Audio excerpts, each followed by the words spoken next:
আগামী ২১শে মে অনুষ্ঠেয় দ্বিতীয় ধাপের ফকিরহাট উপজেলা পরিষদ নির্বাচনে প্রতিদ্বন্দ্বিতার জন্য ৩টি পদে মোট ৯ জন প্রার্থী তাদের মনোনয়নপত্র দাখিল করেছেন। এদিকে শেষ দিনে মনোনয়নপত্র দাখিল করেন উপজেলা পরিষদ চেয়ারম্যান পদে বর্তমান উপজেলা পরিষদ চেয়ারম্যান ও উপজেলা আওয়ামী লীগের সভাপতি স্বপন দাস।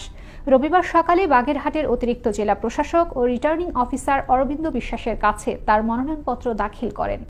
আমার দায়িত্ব পালনকালে কতটা সফল হয়েছি বা কতটা ব্যর্থ হয়েছি সেটা নির্ভর করে জনগণের পরে। জনগণ আগামী ২১ মে যে ষষ্ঠ উপজেলা পরিষদ নির্বাচনের দ্বিতীয় ধাপের যে নির্বাচন ফকিরহাট উপজেলায় অনুষ্ঠিত হবে, সেখানে আমাদের এই বিচারটা জনগণ করবে। আমি জনগণের ক্ষমতায়নে বিশ্বাসী এবং জনগণ তাদের প্রার্থী এবং আগামী ৫ বছরের জন্য কাকে মনোনীত করবে সেটার পরীক্ষা। তবে আমার বিগত দিনের কাজে ফকিরহাট উপজেলা আজকে বাংলাদেশের মধ্যে একটি পাইলটিং হচ্ছে, স্মার্ট বাংলাদেশের পাইলটিং একটি উপজেলা।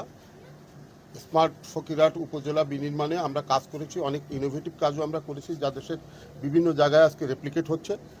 এবং আমরা আশা করি ফকিরহাটে আজকে সুস্থ ধারার যে রাজনীতি, কোনো সহিংসতা নেই, কোনো চাঁদাবাজি নেই, কোনো টেন্ডারবাজি নেই।